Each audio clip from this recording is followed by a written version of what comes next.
everyone, and welcome back to Teaching So Everyone Can Learn, a podcast from the Center for Faculty Excellence at New York Tech. I'm your host, Fikayo Edubemi, a faculty development specialist with the Center for Faculty Excellence. This season, we're exploring belonging as student success. What does it mean to belong on a college campus? And how can we, in our different roles, create spaces that support every student's sense of connection, identity, and growth? In this episode, I'm joined by Dr. Jessica Hautsch, a teaching assistant professor of humanities here at New York Tech. Jessica earned her PhD from Stony Brook University, where she also taught as a lecturer in the program in writing and rhetoric and the educational opportunity program. Her research offers a phenomenological interrogation of fan communities, exploring how the cognitive humanities, performance studies, and fandom intersect. It's really interesting work, and what's even more exciting is how she brings this scholarship into the classroom. In her first year writing courses, Jessica invites students to choose a fandom to study, anything they're genuinely interested in, and then build their writing and research around it. They're encouraged to be fans of the object they're studying, which not only affirms their identities and interests, but also empowers them to bring their own expertise into the classroom. This approach helps create a sense of belonging. Students are able to connect through shared interests, learn from one another's passions, and find themselves reflected in the learning process. It's a great example of how belonging can be integrated into academic work in authentic ways. Jessica, thank you so much for being here and welcome to the podcast. Thank you for having me. It's great to be here. Excellent. So we're going to start with just you telling us a little bit more about what you teach, as well as how long you've been here at New York Tech. So I am the end of my second year here. So almost 3 years, but not quite. And I teach in the humanities department. So I'm teaching a lot of the first year composition classes, FCWR 101 and FCWR 151. And what typically happens in these classes? So these are classes where we're really trying to help students to bring their writing from a high school to college level. So it's introducing students to understanding or beginning to understand some of the conventions of academic discourse as practiced in higher education. It's also teaching them a little bit about the research process, developing an argument, the difference between an argument and a report, and that kind of work. Along with that, we're always working to help students develop critical thinking skills, particularly as in relation to literary and media texts. That's so interesting. And very important work too, as particularly because you're preparing students who are coming from high school into a more higher level skill of writing and a more academic space of writing. As we're shaping this season around the concept of belonging and making sure that students feel a sense of belonging in the classroom, I would love to ask you how you define belonging in your classroom. So I think for me, there are a couple of ways in which belonging manifests in the classroom. The first is that students have a sense that they're where they should be, right? A lot of our students are first generation students, are students from historically disenfranchised or marginalized communities. And so there tend to be high rates of imposter syndrome within those populations of students. So I feel like one of my first jobs as an instructor is to reiterate to students that, no, you do belong here. Right? That you are not an imposter. This was not a mistake that you were accepted by the university, that you do belong here, and that you have something valuable to contribute to the university, right? That you can add to the conversations and the work that we're doing here in meaningful ways. So I think that's the first way. The second way is helping students to develop a sense of community within the classroom. I see this as especially important at a school like New York Tech, where our students are primarily commuter students. And I know from having conversations with students that very often they wish that there was a more robust sense of campus life. They tend to compare New York Tech with other institutions where students are in residence on campus. And obviously it's not an entirely fair comparison, but I do feel like, especially those first year students who are coming from high school, they don't know anyone, or typically, I mean, there sometimes there are friends who are in the same class, but typically they don't know anyone in the class or on campus. And so part of what I try to do the first couple of weeks is really establish a sense of community amongst the students in the class so that they start to get to know each other a little bit. And they have, that group, or at least that other person that they can talk to. For me, it's always an important moment when I come into the class and students, instead of staring down at their phones, are talking to each other. Right. That for me is like, okay, something has clicked here. They at least have found their person in the class. Yeah, that's actually so incredible too, because you have come to this like way of thinking about belonging because of the context that you're teaching in. And you're working really hard to say like, okay, this is my context. How can I then create strategies or create opportunities within this specific context and within like what students have expressed that they need, which is absolutely fantastic. And then it also makes me curious about like how you then develop like this sense or this definition based on your own like experience as a student. Can you think back to what it was like for you when you were a student? Did you feel that sense of belonging in your own academic spaces? And if you didn't, why not? And if you did, what was it about your academic space that kind of brought you to this moment?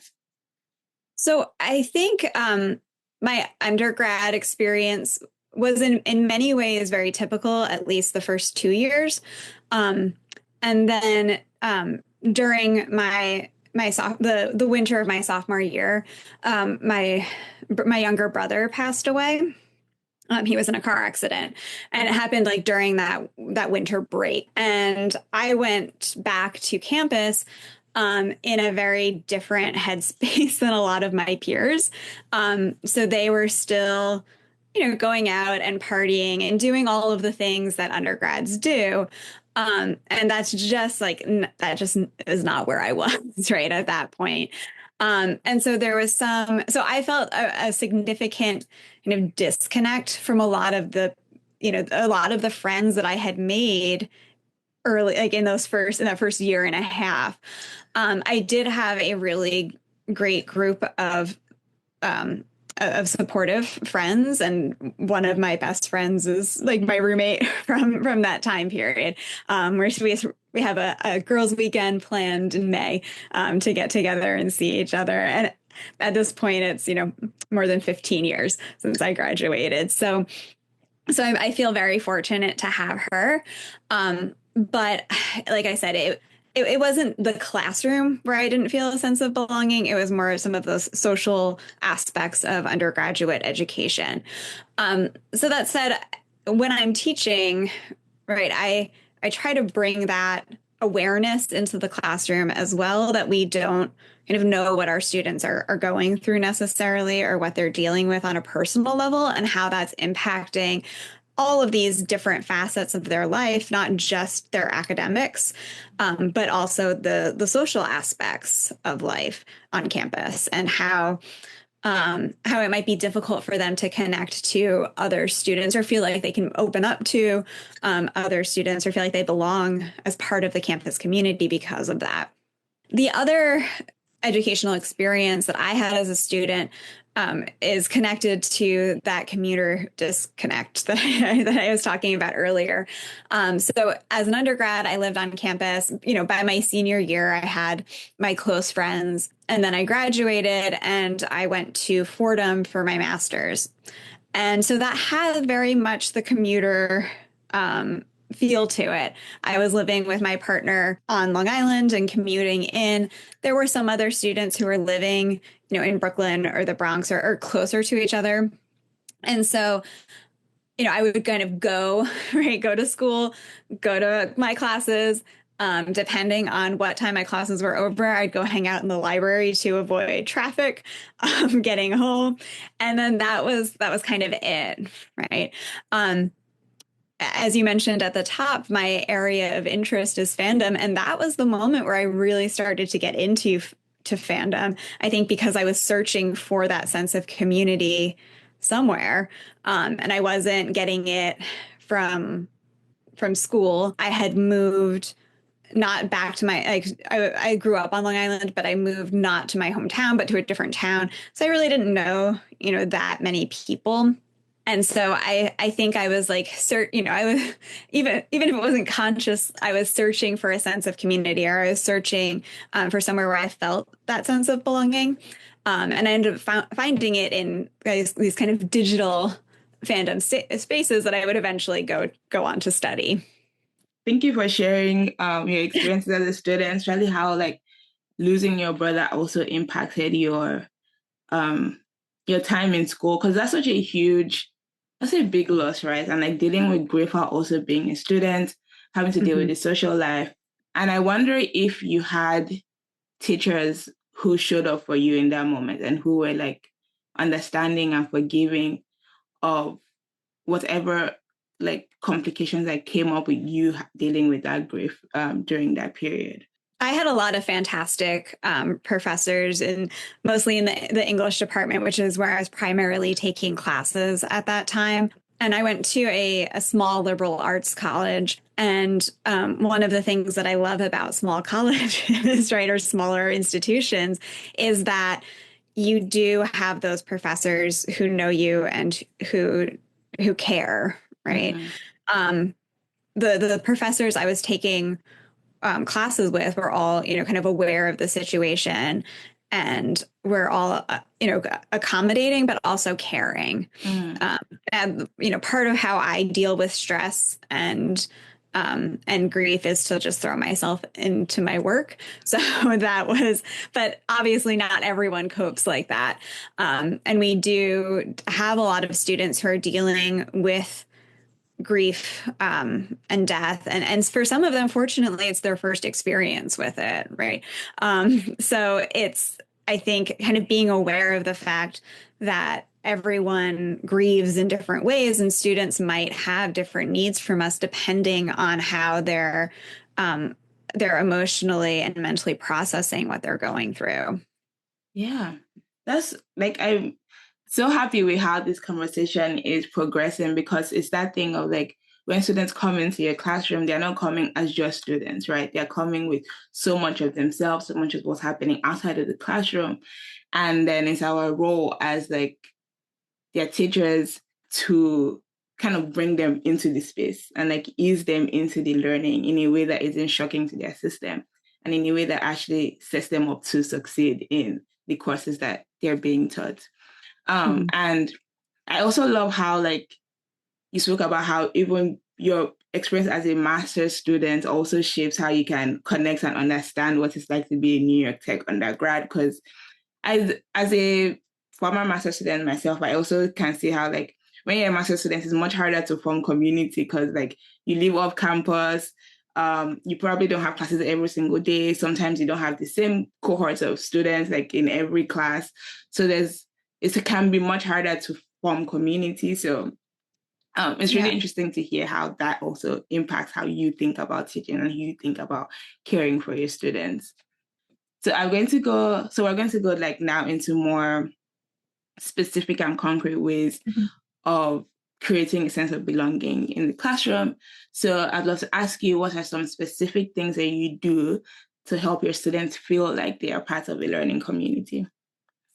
Okay, so the first thing, because you sent me these questions in advance, I had some time, so I've got like a couple of bullet points here to talk about. The first thing I want to talk about is the syllabus. So a lot of time, we don't necessarily think of the syllabus as helping to set the tone of the class. We think of it as doing important work, setting policies for the class. But in terms of the kind of rhetorical function of the syllabus, it's more than that, right? It's not just this document that our students are receiving that kind of outlines all of the course policies. But as we approach the syllabus, it's giving it's giving them an impression of who we are as a teacher, right at the top of the semester. So a lot of these are changes that came about initially during COVID. And I think for me personally, I saw a significant shift in my approaches to teaching during that time period. And many of those approaches have stuck. And that's because I like this version of who I am as a teacher better than the kind of teacher that I was, which is not to say that I think I was a bad teacher, but I was definitely less flexible. And I think as our students are continuing, and part of the reason why I was like less flexible is because that's the educational environment that I came up in, right? So I started teaching. Sorry, this is a tangent, but I started teaching at Suffolk Community College in 2011. I was just out of getting my master's at Fordham. I had never taken a class about how to teach, right? It just kind of got hired and got thrown into the classroom. Now, at that point, I was actually working toward an MAT at Stony Brook because I was at a point in my life where I was like, I don't know what I'm going to do. I didn't know if I wanted to do the PhD or go into teaching high school. So I went into an MAT program. So it was really beneficial in that I was learning how to teach, like as I was teaching. I would go to class and then end up teaching the next morning, like what I had learned about in that class. But anyway, so all of that is to say, I feel like at the when I started teaching, I was a lot firmer with things like deadlines and attendance and just, the approach to teaching. During COVID, we out of necessity had to change. And so I've adopted a lot more flexibility into my teaching style, which is reflected in how my syllabus is now constructed. So I have sections in my syllabus that are meant to help students kind of understand that it's okay to ask for help, right? Because I think I'd mentioned imposter syndrome earlier. One of the things that goes along with that is that students don't want to ask for help because they see it as confirmation that like, oh, maybe if I need help, maybe I don't belong here. Right. And so we have a situation on many college campuses where students who are coming into the institution without maybe the same studentship skills or the same institutional knowledge are not benefiting from the resources that are on campus because they don't want to ask for help. And this is certainly something I also saw at Stony Brook, where I was working with primarily students from financially disadvantaged households and communities.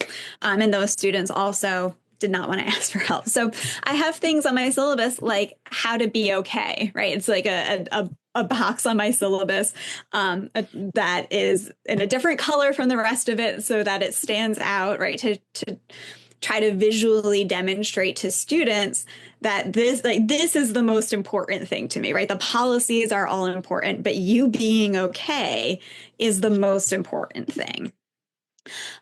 So, in that box, it says, if there's something I can do to support and aid you in your success in this class, please let me know. We all learn in different ways, and I'll do my best to make sure that the material we are covering in class is accessible to everyone, but I need your help to do so. If there is something in your personal or professional life interfering with your ability to complete assignments for class, please get in touch with me before the assignment is due. I understand that this is a difficult time, and I won't think less of you. And then I go on to lay out some groundwork, like telling them that they never have to give me personal information. Right. I am happy to talk to them if there's something medically going on or if there's something going on in their personal life, right? They are welcome to talk to me, but they never owe me an explanation or need to, like, if they need an extension, right? You don't have to justify why to me. Just say, hi, professor, may I have an extension? That's all you need to do.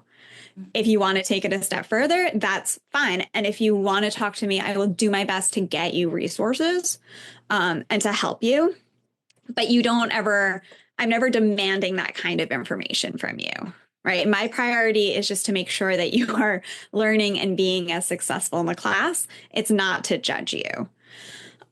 So I have a couple of spots in my syllabus that have kind of similar messages to students, particularly around asking for things like extensions, which is a pretty easy way for me to be flexible with students regarding their work in the class. And, it's also, I do ask that they reach out to me, right? That they kind of practice advocating for themselves. But I always try to prioritize that my main concern is their well-being, right? Socially, academically, whatever it is. And even when I have students who aren't handing in work or who have missed a lot of classes, when I reach out to them, my first thing is always, are you okay? Right. I talked with a student the other day because the past 2 weeks she hasn't handed in much work. So I just said, can you just stay after class for a minute? And then when I sat down, I just said, first off, are you okay? Like, is everything okay? That's the most important thing. Then we can talk about the class. But first, I just want to make sure that you're okay. Mm-hmm.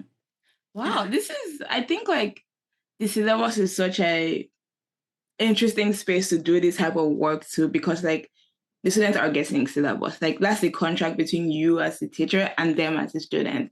And you making some things like that, like very like direct and being very upfront, like this is my expectation and this is how I'm creating space for you to show up as yourself. And I am also telling you how to advocate for yourself. And I'm telling you like, you are an important person in this class and I want you to succeed and this is how you can do it and this is how we can work together. And putting that in writing is honestly really fantastic because lots of students, like you said, this is their first time in academic spaces like this. They don't know how to self-advocate. Some students think like asking, because I can honestly speak for myself too. As a student, I was like, if I ask for help, it means I'm like saying I'm weak or I'm not good enough, right? And lots of students come in with those narratives and stories in their heads, which makes it difficult to stand up and ask for help, go to office hours and do things like that. So it's honestly very great practice that you are making those things clear and saying like, come do this because it makes you a better student. It doesn't make you less than, right? So I think like, I had it just the other day there were a couple of students doing some work in the classroom, right? So before my class started. So I like to give those students a little bit of time because I know there's sometimes on the old Westbury campus, there aren't a ton of spaces for those students to do to work. So one of my students, I was waiting out in the hall with a couple of my students and the one made a comment about, I can't remember if it was like the shame of asking for an extension or something like that. And I was like, no, there's no shame attached to it. You needed something and you asked for it, and I was more than happy to give it to you. It's not anything to be ashamed of. Exactly. So let's not, that's not the conversation around extensions that we're having.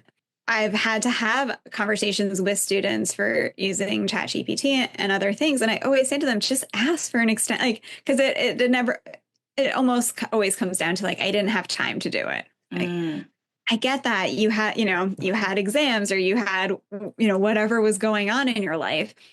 That happens. Plagiarizing is not a good choice to make in that particular situation, right? So let's talk about what better choice you could make, which would be just asking for an extension.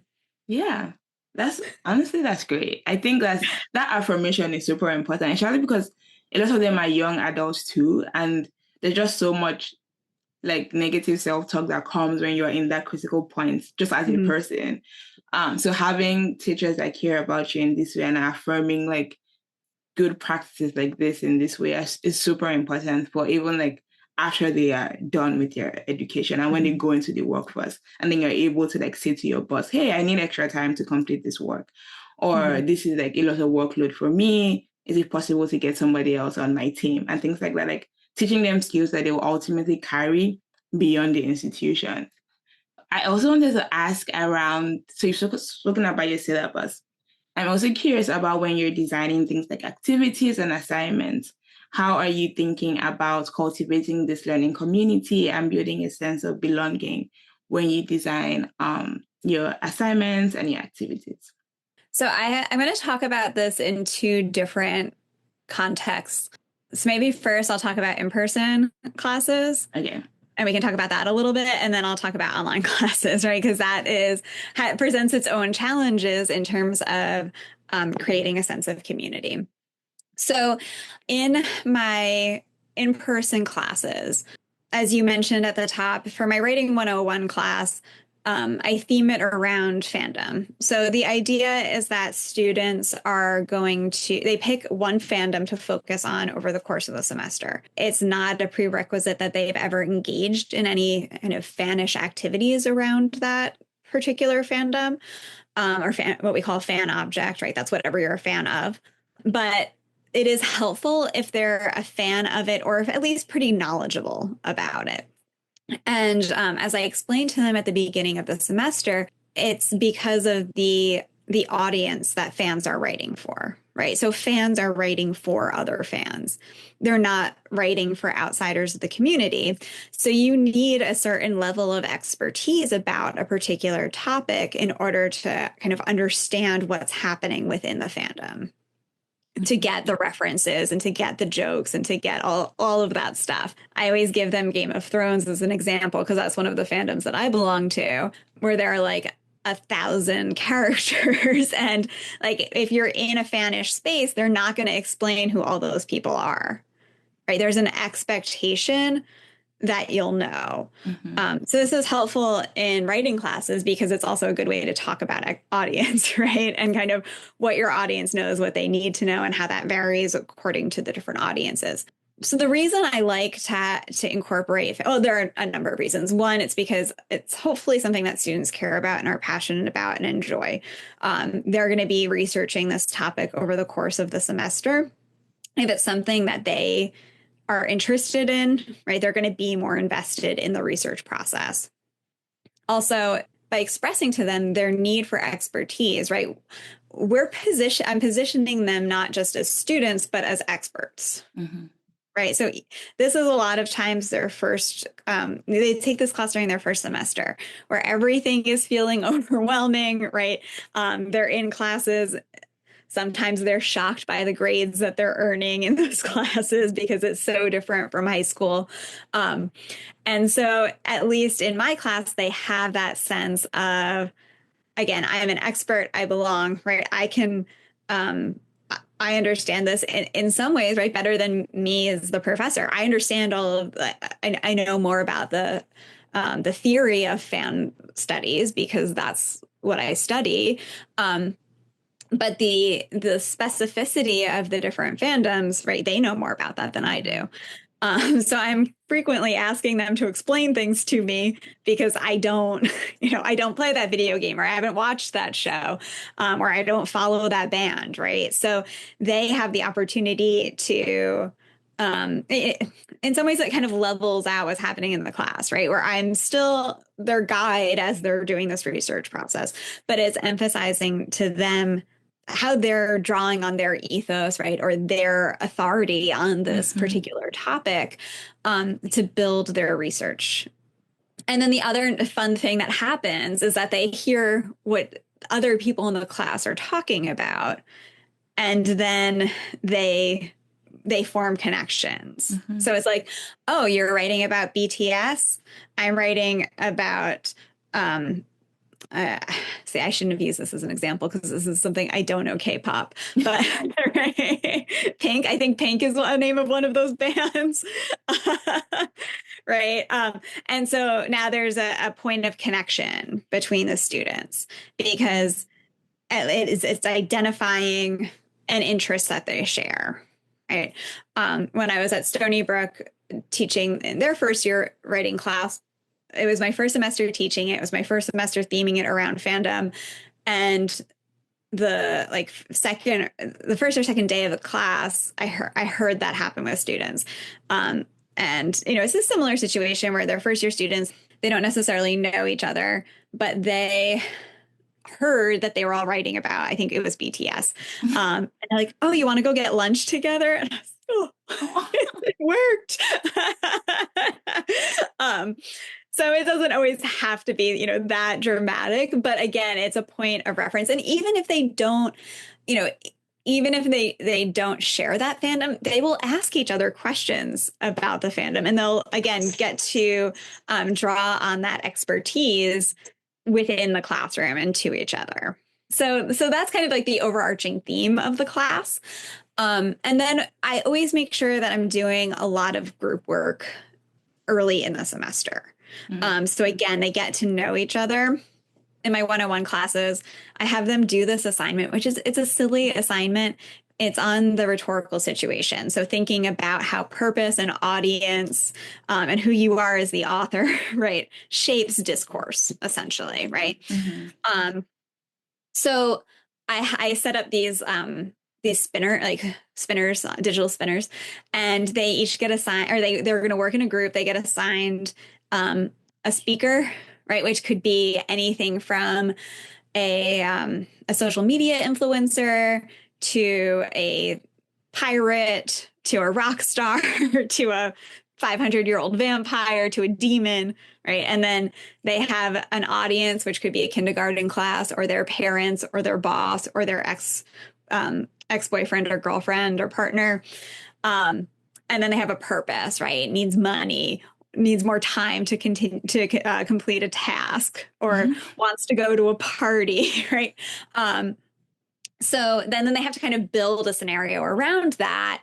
And from there, they write like a persuasive speech in the voice of whatever character they got. So it's an assignment, like I said, to get them thinking about the rhetorical situation, but to try to do it in a way that's maybe a little bit more fun. It gets a little silly, which is kind of what I want, especially because they're working in groups, right? So it helps them. And they're like, oh my God, how are we going to do this? They're laughing at each other. So it's a way for them to loosen up a little bit, I feel like, by having them do this again, somewhat silly, but still valuable assignment, I think, in class. I'm like, I want to take this class now because it sounds like such a fun class to be in. Like, it sounds like such a cool class, and you're thinking so intentionally about how to support students in this class, which is honestly great. Like going backwards from what you said with the group work and being like, okay, you're taking on this persona and you're writing from this perspective, but you're also doing it in a group. It's such an interesting way to be like, let's get used to writing, and let's get used to like stepping into different shoes. Let's get used to like perspective taking. But how can we also do that like together? And how can we like draw on each other's like interest, draw on each other's like comedic timing, but also like I'm getting to know you as a person. Like I'm learning like what's funny to you, what's not funny to you. So just that one assignment as like being one of the first assignments you're doing in writing class sounds so fun and so interesting. I can imagine your students being like, oh my God, that's such a great class to be in. And then like you having students first bring their own interest and bring their expertise in whatever fandom they're a part of. You kind of touched on it, but it really does, because when you come into a classroom, right, automatically as a teacher, you have that power structure where like you're in charge and there's already this hierarchy in place.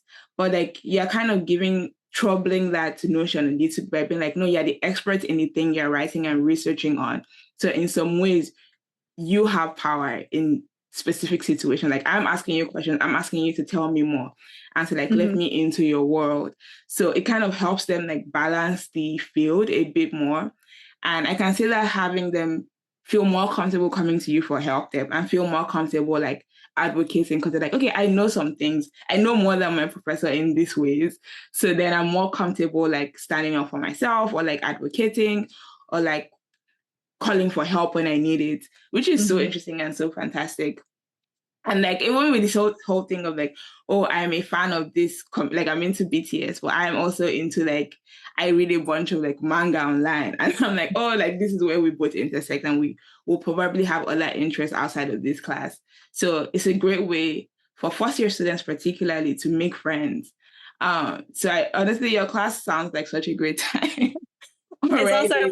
fun. It's also fun for me because I tell them about my fandoms. And I think that also helps to hopefully humanize me, right? Mhm. Like, yes, I'm a professor, but I love emo music and romance novels and Dungeons and Dragons, right? And like, yeah, some of them also play Dungeons and Dragons. And so it helps them to see hopefully that I'm maybe not as scary as the kind of stereotype of the college professor would have them believe. Um, but also that like we were talking before about the whole person of the student, kind of understanding that in the classroom, but having the students see that like professors are also a whole person, right? And that we are also humans, even though there is this existing power structure within the classroom that you can we're people. You can come talk to us if you're having a problem. I think most of us, there are a couple of outliers, are going to do our best to help you because that's why we're here.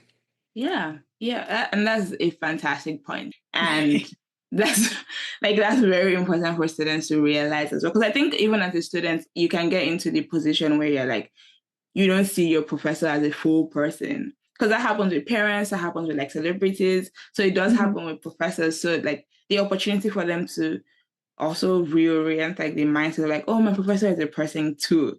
And not just like this scary person that like tells me everything I need to do.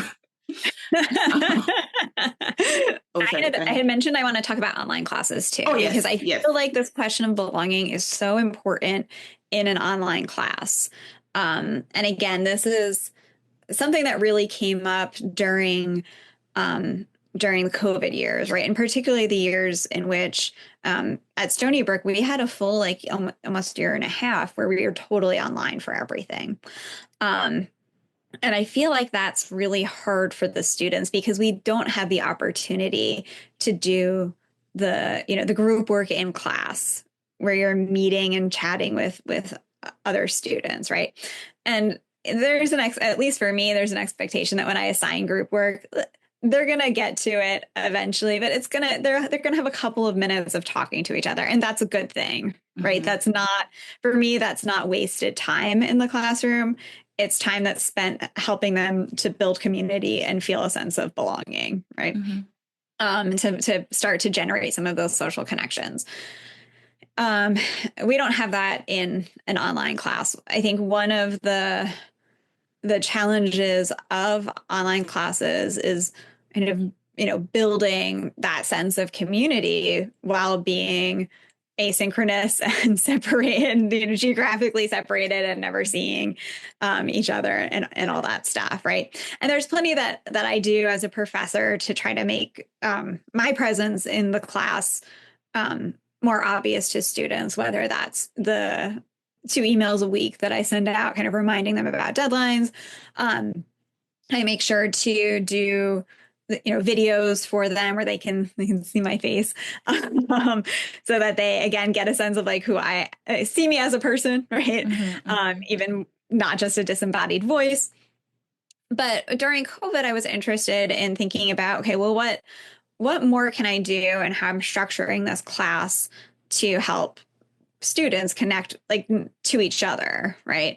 And I think the general structure for online classes is like the discussion board posts, and then you reply to a certain number of peers.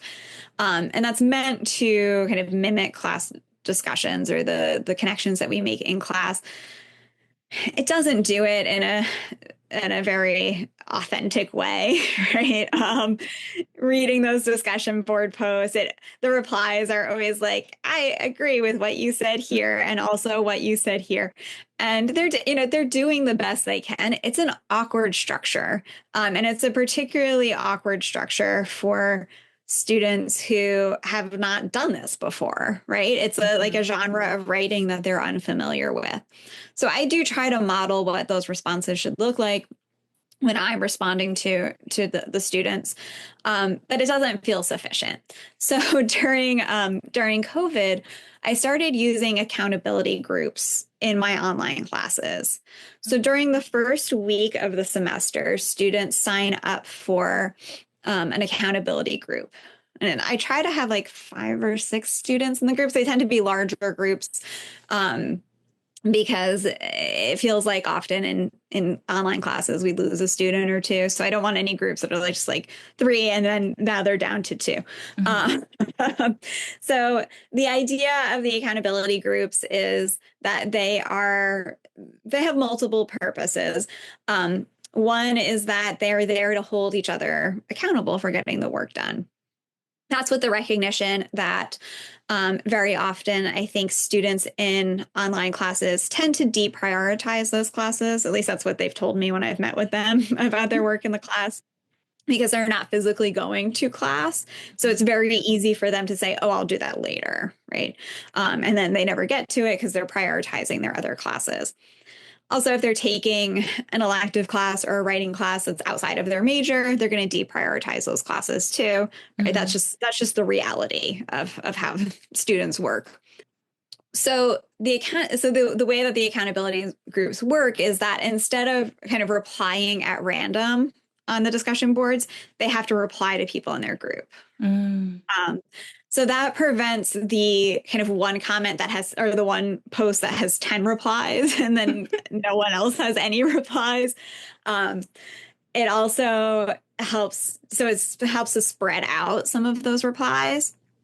It also helps students to feel less overwhelmed because they don't have to read through all of the posts. They just have to read through, their 4 group mates posts and reply.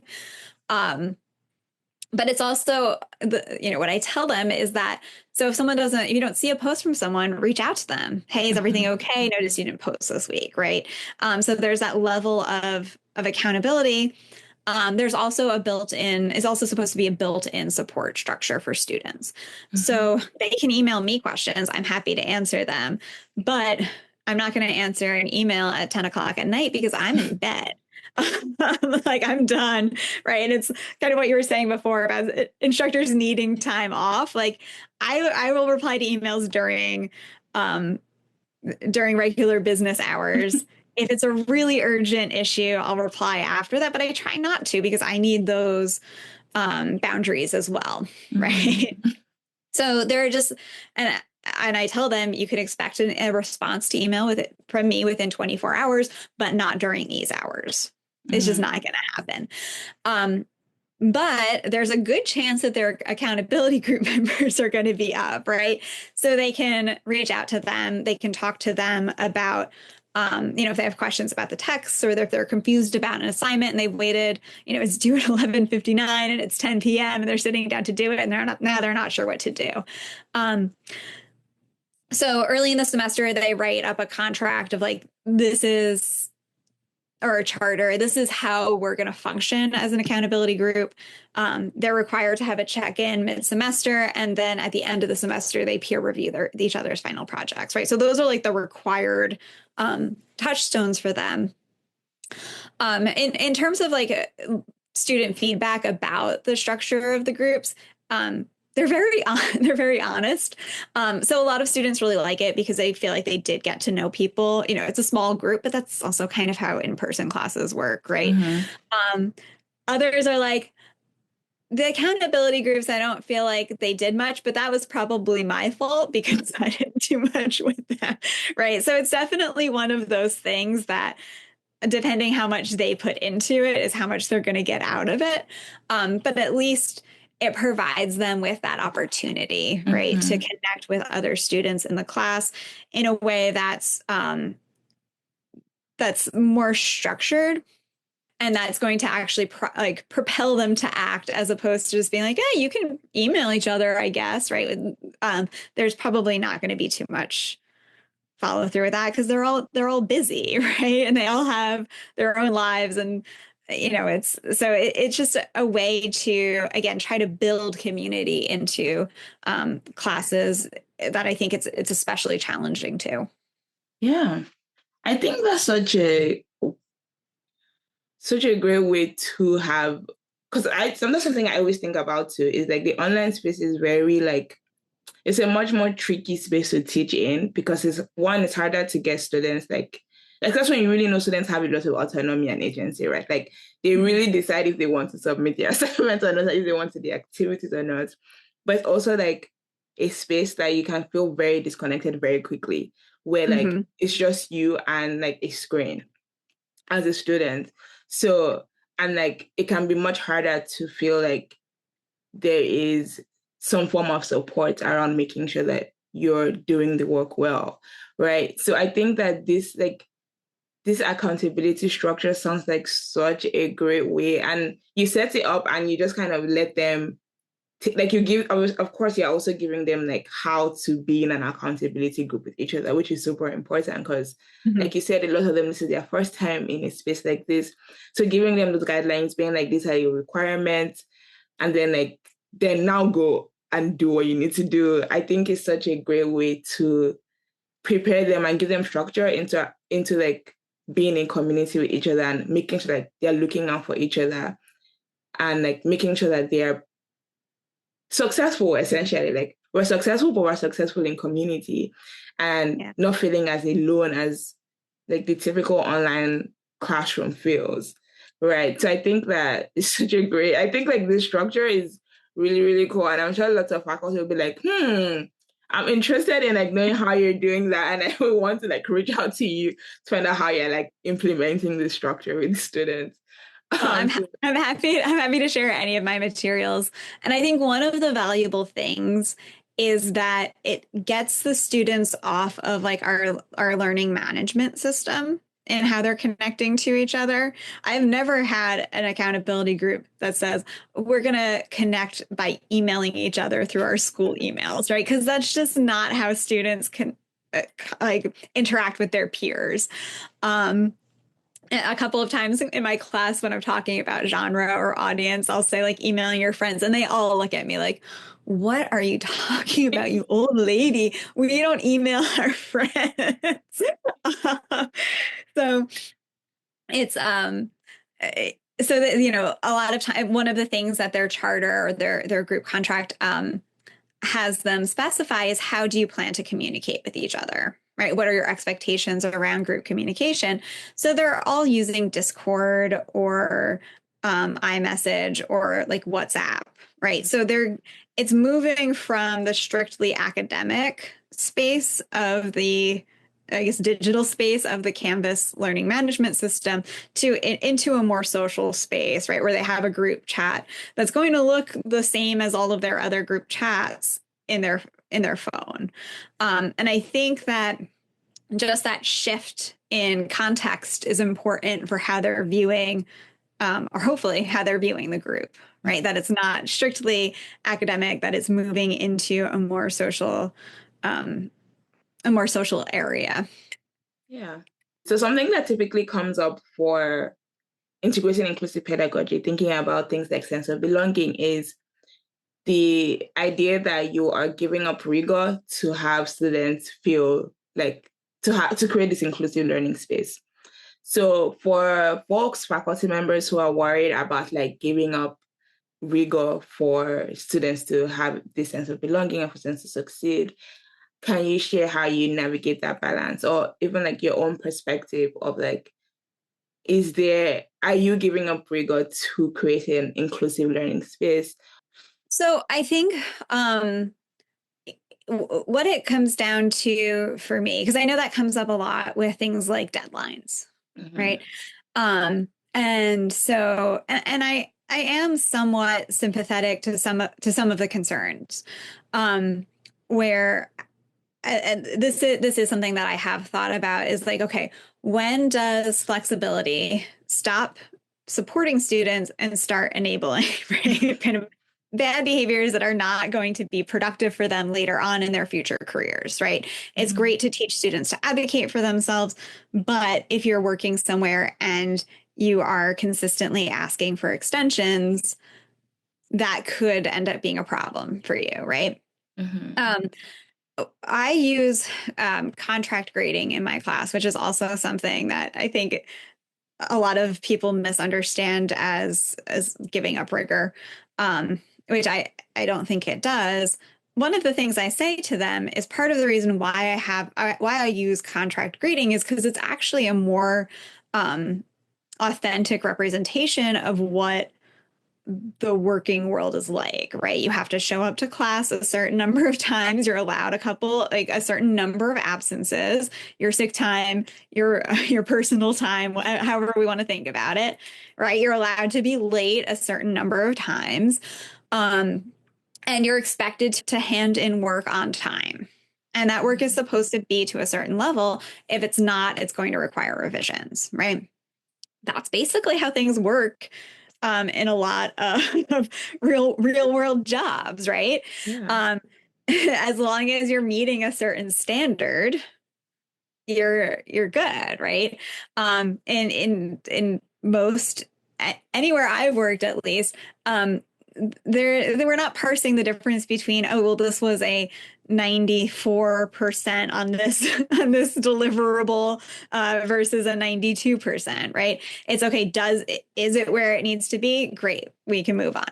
So I explain that to students, but this isn't a job, right? And I think I don't like the kind of rhetoric that conflates education with the idea of like, well, this is, as a student, this is your job, because it's not, right? There are two very different. This is a very different context than a job. It's a different purpose.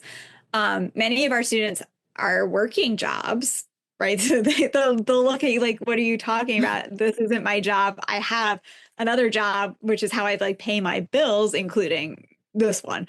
For me, I think what is the point of when we're talking about rigor? First of all, what are we talking about? Does everything need to be handed in on time? If so, why? For me, what's the problem with giving a student an extension? Something I don't say to a lot of students is that a lot of times deadlines are somewhat arbitrary, right? It's like it's due then because that's what we're up to in the class, but it's not. I don't know. That's why it's due then. There's really no other reason. Now there are assignments that are scaffolded, right? So we're doing this activity and then we're going to build off of that to write our introduction. And then once we write our introduction, we're writing our body paragraph and then we might do some reflection. If you try to do that all in like a week, you're going to miss a lot, right? There's a reason why it's structured out the way it is. So that has a definitive purpose. But if a student asks for a little bit more time on one of those assignments, it's not going to throw everything off.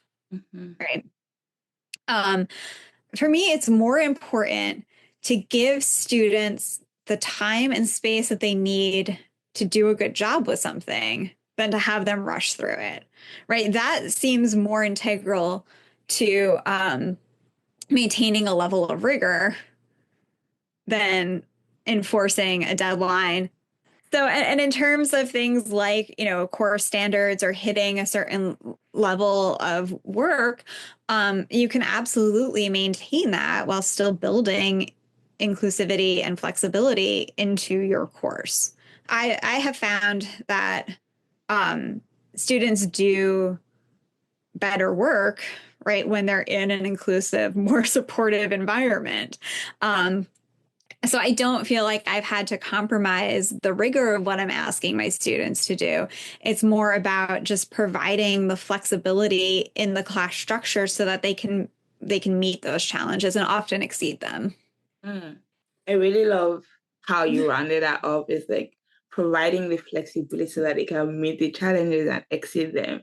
And I think that's exactly what striking that balance is. It's not about like giving up like the difficulty of the content, but about like giving them like the structure and the opportunities to be able to meet up to that difficulty. If you need like an extra 3 days to write like the best essay that can end up in the New York Times, then like please take those 3 extra days and like deliver this essay, right? Versus like forcing students to do a rush job where they then just have ChatGPT write the entire thing for them. Like then in that case, you are giving up rigor to fit within like a very inflexible structure. So I think that's like that's an excellent point. um, how do you invite student voice or feedback into your teaching? And how does this shape the way that you change what you're doing, if it does at all? Yeah. So I kind of constantly check in with students um, throughout the semester. Sometimes it's really informal, where I'll just at the end of class, we've got a couple minutes left. Okay, give me your complaints and kudos for the class, right? Kudos or complaints. Um, and I'll just say like, okay, this is, then I'll take a look at them. And especially if it's something that's repeated throughout the course, I'll address it. That doesn't necessarily mean I'm going to change what we're doing. But it means that I might explain or try to spend more time explaining why we're doing what we're doing. Um, and if it's a repeated issue, then I do take student concerns about the course into consideration. So I had last semester I was teaching 151 online, and I had a number of students say that the workload felt too heavy to them. Now, students saying that the workload feels too heavy is something that I often take with a little bit of a grain of salt, because I I feel like students are it doesn't matter how much or how little work I give, students are always going to say, no, it's too much work. Like, you barely do any work outside of class. This is not too much. But they're very protective of their time. So I don't think I've had an end of the semester student evaluation that didn't say that the class was too much work. That just doesn't. But this was like toward the middle. It was a mid-semester check-in with the different accountability groups, and consistently they said it felt like it was too much work. So I listened to them and I said, okay, we're going to cut out kind of one of the things that I'm having you do during the week. Do I think that the class was necessarily too much work? I don't. I think it was actually a fair amount of work. For them, it felt like too much. And again, I think part of it is some of the how students are approaching the time that they're working. But I ended up changing the course, right? And for me, like I said, I don't think it was too much work, but I felt like it was valuable for students to know that I had heard them and that I was responding to what to their concerns. I didn't cut out anything that was going to prevent them from meeting the course objectives, right? They were still going to do everything that they needed to do in the class. But if it eased some of the burden from them and helped them to feel like their feedback was being considered and was valuable, right? For me, that was more important than a couple of discussion questions that they would have answered. Mm-hmm. I think that's such a great point of like balance, because students will always say this is too much work. I don't think I've ever done a mid-semester teaching feedback where you don't have at least one or two students being like, we're doing too many quizzes, or we're doing too many, like we're doing too much of this one thing. I mean, So, I teach writing classes, so I hear it's too much writing. I'm like, I don't know what you want from me. like I'm not going to write in a writing class. So I think like that's such a great point of balancing like actual concerns with just like the student feeling of like, I have 10 classes and all of my 10 classes want me to produce like 20 hours of work outside the class.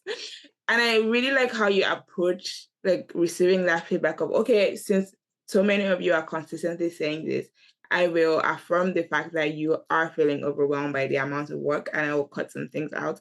I think like that's such a great way to be like, so that next time, because you won't have that same cohort of students, but when they're in a different class, they will feel like confident, like sharing their perspective, because then they'll be like, okay, at least I was heard one time. I might be heard again. So let me give the feedback. So I think that was a great way to meet the students in the middle. And I'm also curious about challenges you've experienced. So if you've experienced any challenges around designing classrooms that where students feel a sense of belonging or more inclusive learning spaces? Yeah, so I mean, I think any endeavor that you undertake with students, there's going to be challenges, right?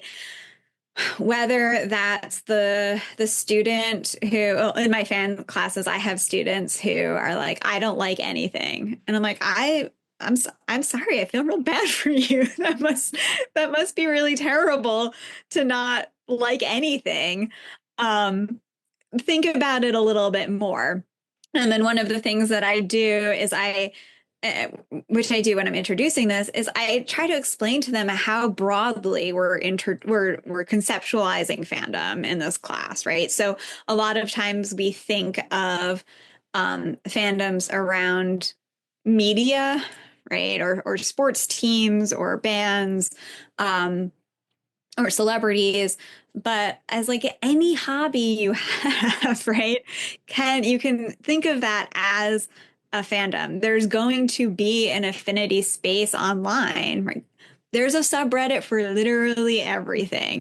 If like knitting is your thing, you can find the knitting fandom online pretty easily, right?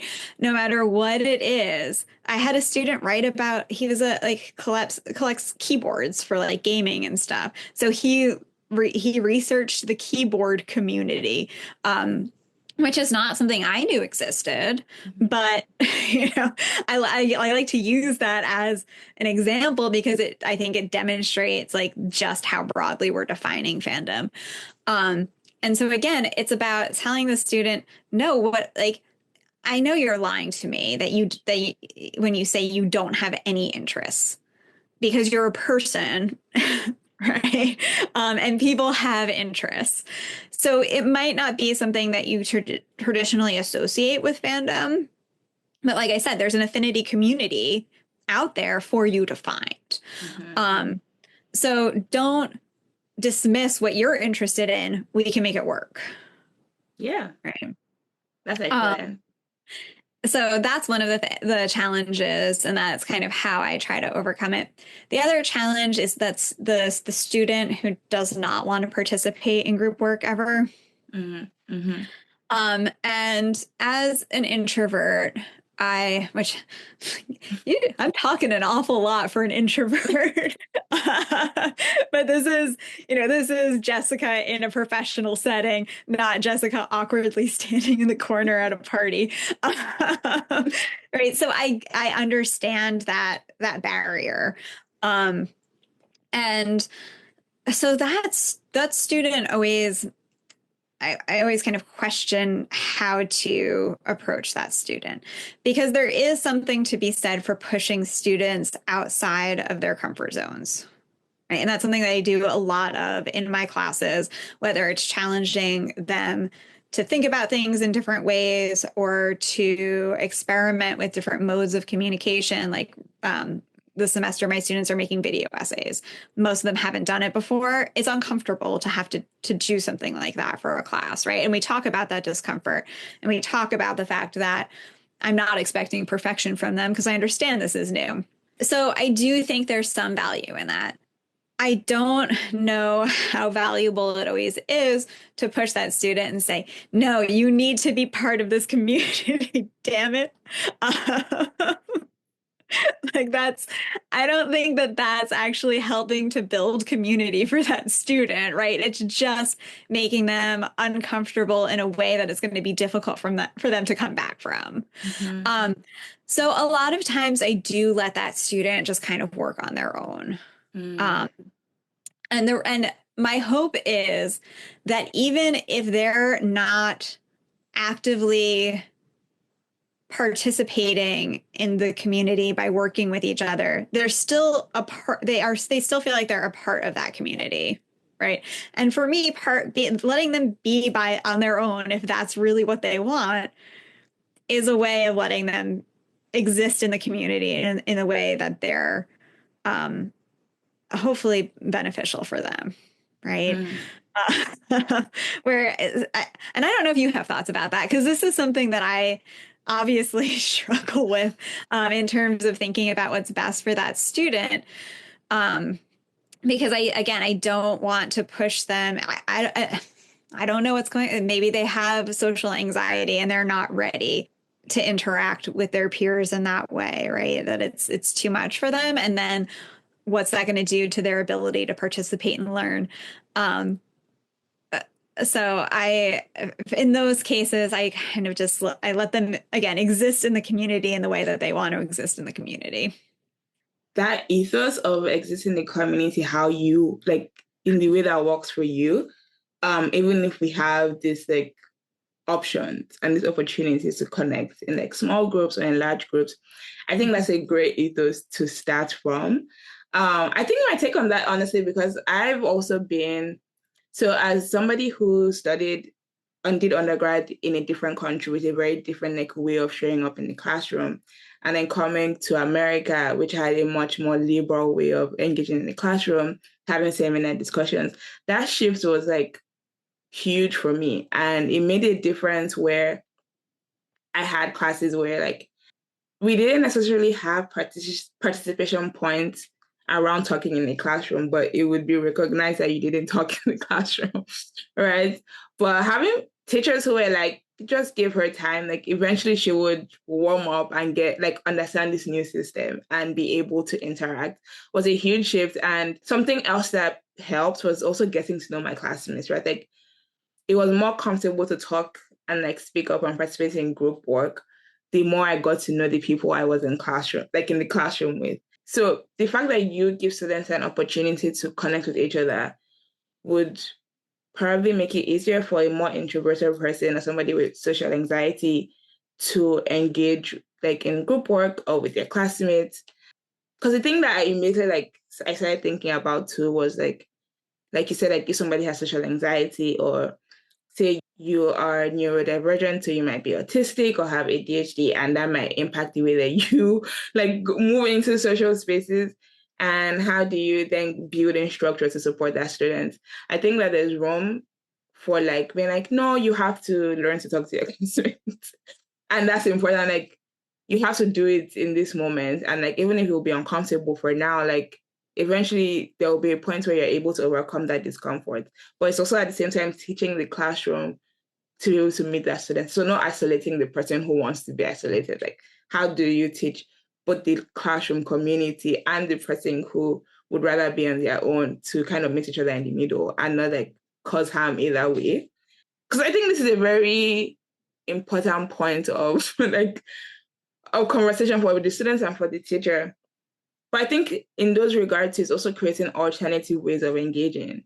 Can they write down their thoughts? So using things like warm calling. So is there opportunity to like write down your thoughts first, like give you the class like 3 minutes to write down something, or doing more solo work? So I heard about this really, really cool way. I thought this was like such an interesting way to engage a very quiet class. So this person also teaches a writing class for around food history. And what she does is because the students are very quiet, they don't really like, they're just getting to know each other and they're not used to like speaking up in class. She gave them a solo writing activity where she was like, okay, take 10 minutes in class, write by hand because of like issues around like using ChatGPT and other AI tools. Write by hand, and like she scaffolded them into this writing activity. And she was like, start from thinking about a place, your most favorite place in the world. Like, then start by like writing about the sounds and the smells. Then think of like a specific location in that space.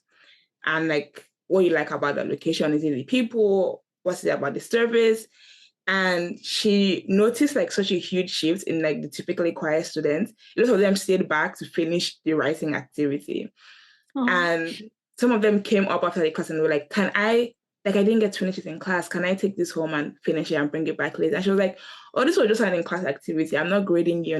But they were like, no, I want to finish this in class. And like, I want to finish this activity because I really love doing this activity. So it's really about like, for students like that, meeting them in the middle of like, okay, you don't want to work in a group, but how can I still get you excited about the topic in a way that works for you? So that's why I think your ethos of like, you're allowed to be in community in the best way that works for you is fantastic.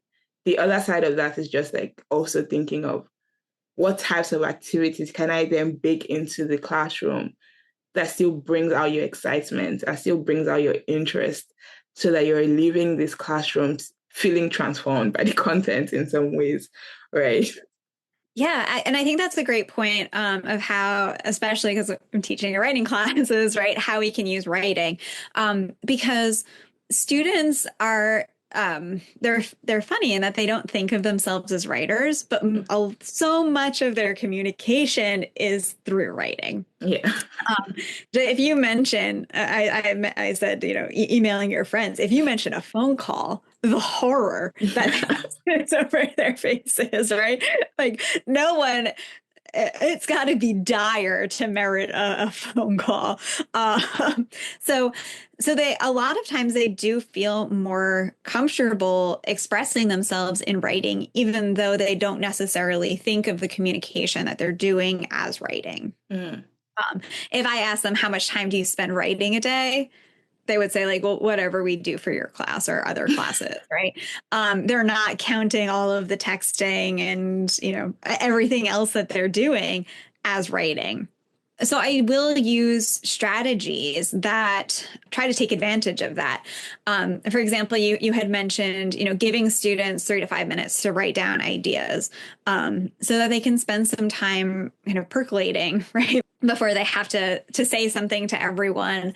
It gives them some time to think through their ideas. It also means that students who are not slower thinkers, but more deliberate thinkers, right? Mm-hmm. Who are not oh, I have the answer immediately. Right. Those students tend to dominate the class conversation because these other students are still kind of thinking through ideas because they're thinking about them differently than the immediate response students, right? It's just a different way of how they're processing and thinking about the information. So giving them some time to think, right, helps some of those students who maybe wouldn't be participating because they're not, immediate. I have the answer right now and I want to share it with the world, students. The other thing that I'll do sometimes is I'll share a Google Doc or a Microsoft document with students with a question on top. And then I'll have them each write their response to that question. So we have this kind of communal, multivocal dialogue happening, right? Where they're all kind of talking about it. And then sometimes I'll have them go through and read each other's responses and maybe like react with an emoji or leave a comment to each other, so that they're participating in the class in some way, right? Even if it's not vocally, through course conversations. So that's another strategy. The other things, and I like that idea of the communal document a lot. I use it in a number of different ways. Sometimes I have them pull like quotes from us if we're reading a short story in class. Like, okay, everyone pull a quote or two or three or however many, put it in this document. Then we're going to go around and you'll talk about why you picked that quote. Right. Mm-hmm. So it gives them, kind of scaffolds those social interactions where they're not just expected to speak off the cuff, where they've had time to kind of think about what they want to say and to share that way. I really like that because as a student, I've been one of the students who really like discussion posts that you had to do before the class, because it was like, it gives me such a great opportunity to like figure out what I'm going to say in class, and we have to ultimately talk about the book out loud. And I would just cite my discussion post. So I've like always been the student who's like, oh, I'm doing every single discussion post. So I love any type of strategy that like scaffold students into communicating in class and giving them a structure around how you can interact with your classmates. And I also really love the communal document because it's also a great way for you to like have accountability with your classmates. So things that one student doesn't catch, another student has caught it and put it in the document. And then you have this great reference document for preparing for like tests or exams or any other class activity or assignment. I have one more question and then we'll go into the wrap-up segment. So my final question is, why do you care about this work of cultivating a sense of belonging in your classroom? So, I mean, the easy, and I hope this doesn't come off as glib response, is because I care about the students, right? Like, that's why I care about this work, is because it's about how can we best support the students, right? Mhm. We talk about our course objectives, about making sure that students are where they're supposed to be in terms of learning content or skills in our course. But I think we have to think about what are our teaching objectives, right? Mhm. And for me as a teacher, my objective is always for students to be as successful in the course as possible, right? Mhm. That's going to look different for different, right? How we measure success is going to be different for every student. Not every student is going to get an A in the class, and that's what success looks like, right? Sometimes for students, getting a C in the class is a success for them, Yeah. right? Um, Sometimes just getting that passing grade. Sometimes it's just writing that final paper and realizing that they can do that is what success looks like for them. And so as I'm planning my classes, right, as I'm thinking about how I'm going to approach teaching them, yes, it's always with the course objectives. This is what students need to do. This is the rigor that we need to maintain. These are our course standards. So that's part of the equation. But then the other part is, okay, as a teacher, what do I do to support students to get them to lift them up, right, to where Mhm. they need to be? And depending on who that student is, depending on where that student is coming from, right, depending on what their background is, that support structure looks different for each student. And I think that's the value of creating an inclusive classroom, is that it provides that flexibility of support, Mhm. where it's not just this is the step stool that everyone gets on, and if you don't make it, well, sorry, maybe next semester. It's like, okay, this student needs a step stool, this student's standing on a I don't know. This metaphor is falling apart. I'm sorry. That's okay. um, right. These are what the students need to help them reach the standards of the class, right? Or to Mhm. help them meet the rigorous demands of academic writing. And those demands stay the same, right? Those standards stay the same for students. It's about, what do I do to help them climb those stairs to get there. I don't know. They're doing the work, right? It's not me lowering the standards, or me doing the work for them, right? But I don't see I think it's important. I think it's important to say that it's that me reaching that success. Like I said, it looks different for every student, both in what that marker of success is and how they get there. Your why is honestly great, even if like it sounds so like obvious, like it's because I care about the student.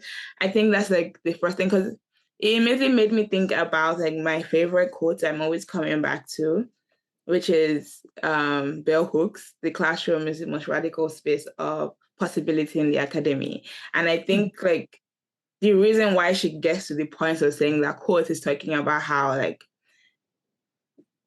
showing students so much care and love and bringing that into the teaching has such a huge transformative effect on the way that they live their lives afterwards. Because it seems like, oh, we're just delivering content, but the way that the content is delivered has such a huge impact and like has changed the trajectory of so many students' lives. Students will often set like that one teacher or that one like class that it took like completely changed the way that they approach their own lives and the way that they like the types of careers they choose. Sometimes even like who they marry and how they like decide, make those decisions can be impacted by what's going on in their classroom.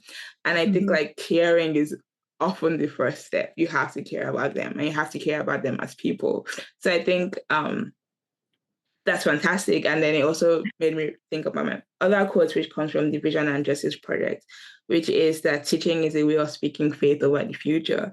And that's because like what you're doing now stays with the students typically and sticks with them, especially when they see how much effort you put into their learning. It really does stick with them. And I love teaching and I love the work of like higher education because I think like it's just one space where the time horizon, though long, it's like you can really see like, oh, because this person went through this type of education, this is why they are who they are now. So I think like even though to you, yeah, like it might sound so glib or like everybody will say this, it's honestly it's the most important thing is to start from caring about your students. So before we wrap up, we've talked about like lots of important strategies as well as the ethos that goes into the work, but I would also love to leave with some practical ideas. So I'm going to ask 5 like rapid fire questions, which you didn't do. So I hope like you have some things. So one is one thing. What is one thing that you do in the first week of class to set the tone for belonging? I'm going to go back to what I said about the syllabus because I do think that that's really important. I think considering the structure of the syllabus and how you present it to students and how you're presenting yourself through the syllabus is important. And there are just little changes that you can make, like having those text boxes where you can reiterate to students that that you care, that they're okay, that you care about your students, trying to emphasize to students that they can reach out to you, that they're encouraged, right, to reach out to you, that's you're here to help them. But also even doing things like having an accessibility policy that just isn't the kind of boilerplate, this is what we have to have in the syllabus, including that kind of information outside, obviously still include what the wording from New York Tech, right?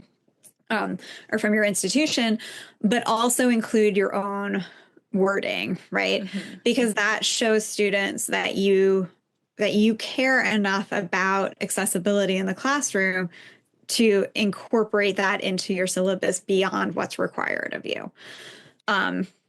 So I think, again, thinking about your syllabus as invitational, right, rather than just thinking about it in terms of, well, I have to outline these policies so that students, know what they have to do in the class, right? I even have a section where it's it starts with what I expect from them, right, as students, trying to demystify some of those studentship skills that students maybe didn't fully learn, especially post-COVID. But then I also have a section of like what you can expect from me, right, as an instructor. In terms of, getting them feedback on their work and like the kind of feedback that they're going to be getting from me and all of that stuff. And I think it's valuable to know, like, again, there is obviously a power structure in the class, but that they can and should expect these kinds of reciprocal behaviors from me. What is one way that you check in with students throughout the semester?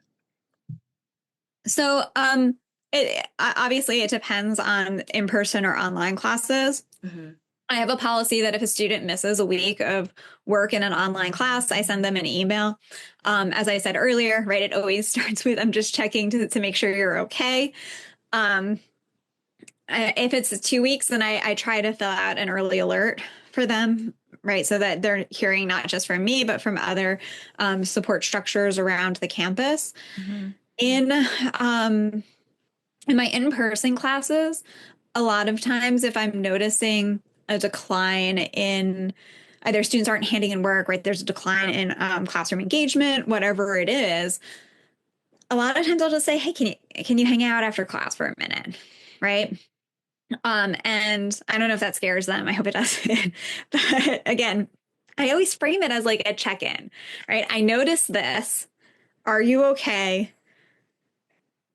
Once I know that they're okay, then we can talk about how can you move forward from this, right? And I think it's important to always try to frame those those conversations never as punitive, always as productive for students. Right. Even those difficult conversations that we have with students around plagiarism or the use of AI, right? My goal is to always come out of those meetings with an actually stronger relationship with the student. Mm. Right. And the way that I try to do that is I don't castigate them, right? Sometimes they castigate themselves in the meeting. And then I say to them, listen, you're not a bad person. You were a person who panicked or a person who was under pressure and you made a bad choice. Everyone has done that at some point in their life. Mm-hmm. Right. Let's talk about next time you're in a similar situation. What's a better choice you could make? So what is one strategy that you've tried that surprised you but really worked? Oh, that's a good question. Um, so for that, I would say, I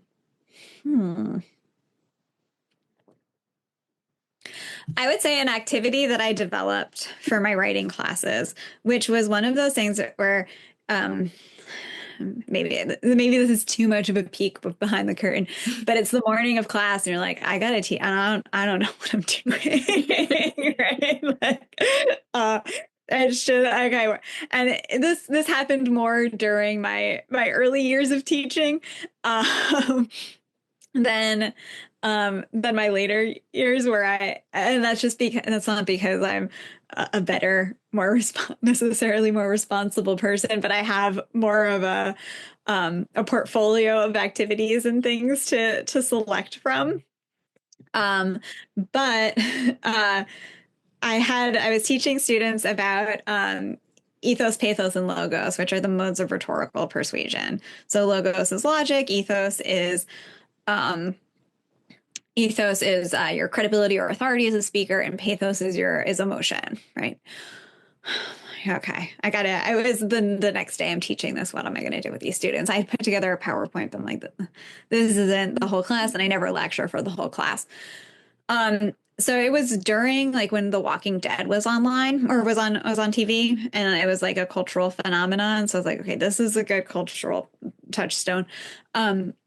So what I ended up having students do was write a speech that they are a group of survivors who's like found a walled city, right? And they're asking for entry into the city.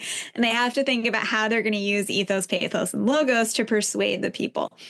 And it became very fun because the students, they have a certain amount of time to write it, and then they read these speeches to each other, and then the students in the class vote about like, would you let this group in based on their so maybe that doesn't promote belonging when you have one group that's like, no, we're not letting anyone in. But it's obviously all in good fun. Mm-hmm. And I think I've used that every year since I came up with it because they do such a good job with it. One other example I'll give, which was from, again, earlier in teaching, was when I was at Suffolk teaching their literature class, like I think it was like 102 or something, right, in their English department. And I had students, in lieu of a final essay, they had to write a piece of fan fiction based on one of the short stories or the films we watched in class. And they had already met the research requirement for the course in a different paper. And I was studying fandom and learning about all the ways in which, when we look at fan works like fan fiction, yes, they're creative, but they're also deeply analytical, right? You have to have a deep understanding and an interpretation of the text in order to write them. So I assigned this, and I don't know, I think it was like they had to write 4 pages or something.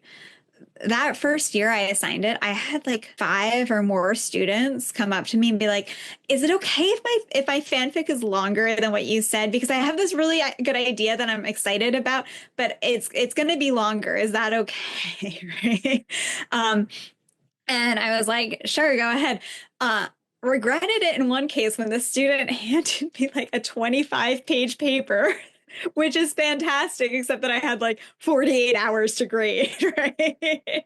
Um, what was surprising about that is and that impressed me, and that I continue to incorporate into my teaching, is that a lot of times when we give students the opportunity to be creative, when we give them the opportunity to show what they understand or what they know in different ways, just how engaged they are with that.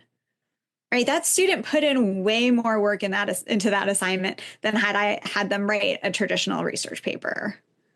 And that really stuck with me. So that's something I've always tried to do in my classes, which is to give students creative ways to demonstrate their ability to meet course objectives. What is one small shift that had a big impact? So I've talked about it before, but I think just being flexible with deadlines and giving students extensions, it really doesn't impact me that much as an instructor, right? Whether I'm grading this week or next week, there's always something to grade. And I do let students know when you ask for an extension, it might take me a little bit longer, right? Because that has to go on the bottom of the pile because I have to grade what's come in on time first. For me, it's not that big of an ask on my part, but it can make a tremendous difference for the students in terms of the quality of the work that they're handing in, but also in terms of just their mental health, right? The fact that they know that they have that option to have that moment to breathe. Right. In fact, just yesterday, I met with a student who used ChatGPT for an assignment. And one of the things I always ask them is like, okay, why did you do that? And it's not meant to be a recrimination. I'm genuinely curious as to why you did that. Right. Because if we figure out why, then we can figure out what could happen differently, right? We can address the problem that led to unethical behavior, right? So the student said that they had a couple of tests this week and were just feeling overwhelmed. So during the course of our conversation, I said to the student, okay, so you had a test on Monday, you have a test tomorrow. How are you feeling about the assignment that's due tomorrow? Right? We had an assignment that was due last night. Or no, the assignment is due today, actually. Have you watched the film yet? No, I haven't watched the film. Okay, so what should we do in this situation, right? And then the student was like, well, could I have an extension on it? And I was, yeah, you can, right? So, and then I was actually just in the process of emailing the student about another assignment. I have a lot of assignments that have like rolling deadlines that you kind of sign up for. And then I remind the students that deadline is coming up. And I was like, I'm just going to, email you about this particular assignment. Do you think you'll need more time on that one?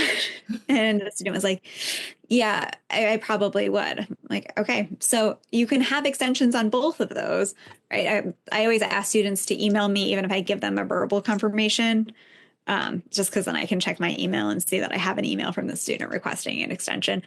But kind of walking the student through the process of asking for an extension, and they were so relieved. And I was like, you didn't really need me to do this for you.